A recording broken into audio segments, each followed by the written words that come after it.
साधु की बेटी। बहुत समय पहले की बात है। एक साधु अपनी पत्नी के साथ नदी के तट पर रहता था। उन दोनों की कोई संतान नहीं थी। उनकी बड़ी इच्छा थी कि कम से कम एक संतान उनके यहाँ जरूर हो। एक दिन साधु जब तपस्या में लीन था, तभी एक चील ने अपने पंजे में फंसी एक चूहिया उसके ऊपर गिरा दी। साधु ने उस चूहिया को घर ले जाने का निश्चय किया, लेकिन उससे पहले उसने उसे एक लड़की में बदल दिया। उस लड़की को देखकर साधु की पत्नी ने पूछा, कौन है ये? इसे कहाँ से लाए हो?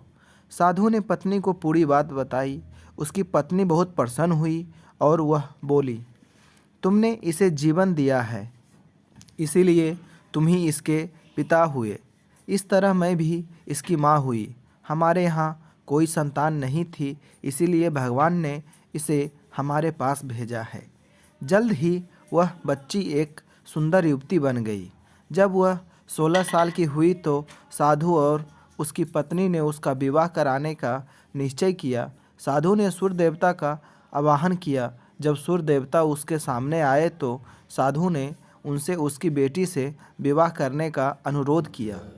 हालांकि लड़की को यह विचार अच्छा नहीं लगा और उसने कह दिया, क्षमा कीजिए, लेकिन मैं सूर्य देवता से विवाह नहीं कर सकती क्योंकि वह बहुत गर्म है। निराश साधु ने सूर्य देवता से कहा कि अब वो ही उसकी लड़की के लिए कोई सुयोग वर सुझाएं। सूर्य देवता ने कहा, बादलों के देवता से आपकी लड़की की जोड़ी सही बैठेगी,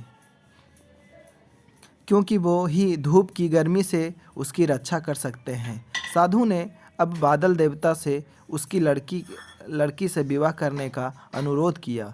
इस बार भी लड़की ने विवाह से इनकार कर दिया और बोली, मैं इस काले व्यक्ति से विवाह नहीं करूंगी। इसके अलावा बादलों की गरज से मुझे डर भी लगता है। साधु फिर से उदास हो गया और उसने बादल देवता से अनुरोध किया, वो ही कोई सुयोग वर सुझाएं।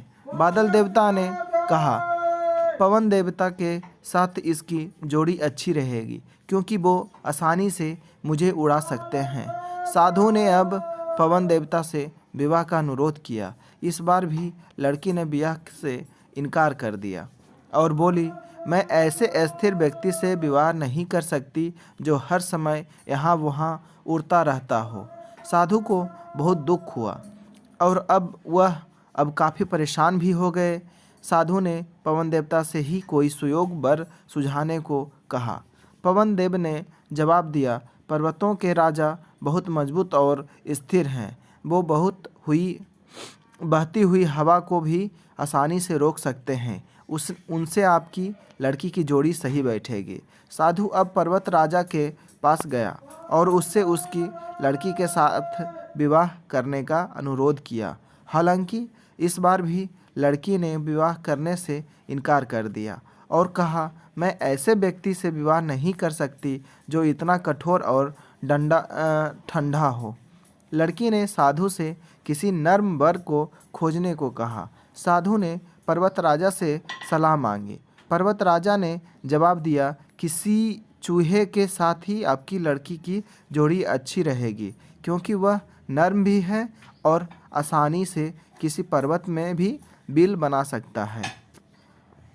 इस बार लड़की को वर पसंद आ गया। साधु काफ़ी हैरान हुआ और बोला, भाग का खेल कितना निराला है। तुम मेरे पास एक चूहिया के रूप में आई थी और मैंने ही तुम्हें लड़की का रूप दिया था। चूहिया के रूप में जन्म लेने के कारण तुम्हारे भाग में चूहे से ही विवाह करना लिखा था और वही हुआ। भाग में जो लिखा था वही हुआ। साधु ने फिर से प्रार्थना शुरू कर दी और लड़की को दोबारा चूहिया बना दिया।